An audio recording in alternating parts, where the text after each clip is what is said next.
Constaté que le ministre de l'administration territoriale a tenu à huis clos la première réunion de sécurité et le deuxième huis clos concernait également les syndicats de mototaxis.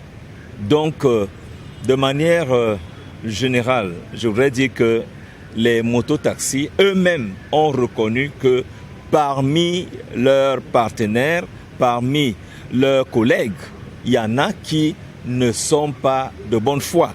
Il y en a qui facilitent des actes de banditisme, des actes de vandalisme, comme cette alerte que nous avons eue à Douala lorsque 2 ou 3 mototaximens passaient de carrefour en carrefour pour dire les microbes sont là. Et ça faisait de la panique. Maintenant, des bandits que nous avons à Douala tous les jours, n'est-ce pas, profitaient de cette alerte pour sortir leurs couteaux et arracher des sacs ou, n'est-ce pas, des objets appartenant à d'autres personnes. Donc, nous sommes revenus, nous avons pris des mesures un peu draconiennes, critiquées par les uns, mais il faut prendre des mesures. Donc, aucune mesure ne peut satisfaire tout le monde au même moment. Donc, depuis le 14, nous avons pu interpeller ceux qui ne respectaient pas la plage, n'est-ce pas, de 20h à 6h. Ils étaient autour de 1280. Et les 1280 motos, aucune n'est immatriculée. Ce qui est très grave quand même. Donc, pendant cette réunion, l'évaluation a été faite et, n'est-ce pas, la mesure a été prise pour que, dès le 1er janvier, tous ceux qui vont acheter des véhicules chez les concessionnaires doivent s'assurer que la moto ne sort de la boutique qu'avec une immatriculation. Vous faites donc tout le dossier au niveau des services de transport.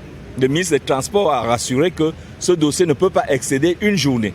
Donc, vous faites immatriculer votre moto, alors vous continuez. La deuxième chose que je voulais préciser, c'est que pendant cette période, il y a eu quelques petites confusions. Nous parlions des mototaxis et non des personnels qui ont des motos individuelles, qui ne font pas de mototaxi. Donc, ceux-là n'étaient pas du tout concernés. Donc, nous voulons dire que, compte tenu de la discipline qui a été observée pendant ce temps, nous avons allégé la mesure en ramenant maintenant l'interdiction de minuit à 6h du matin pour permettre que ceux qui ont des activités au niveau des industries entre 20h et minuit, n'est-ce pas, puissent aller faire leur activité calmement. Et puis être là, n'est-ce pas, dans leurs usines, attendre la matinée pour aller dans leur concession. Donc, des mesures de sécurité, certes, l'alerte pour les microbes et autres, ça fait jaser à gauche et à droite, mais cela nous a permis également de revoir notre dispositif sécuritaire. Et donc, dans cette façon de revoir le dispositif, des mesures ont été prises dans ce huis clos pour que nous continuions à assurer la paix à nos populations de Douala en général, et du moins du littoral en général et de Douala en particulier, pour que les fêtes se passent dans des meilleures conditions. Il en va de même des débits de boissons. Nous voulons dire qu'à ce niveau, il faut le respect des heures légales. Parce qu'au niveau des quartiers, beaucoup de populations se plaignent des nuisances sonores.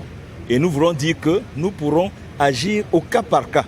Si vraiment quelqu'un a un snack qui devrait s'arrêter autour de minuit, mais qu'il fasse du boucan jusqu'à 6h du matin, nous allons nous occuper particulièrement de lui.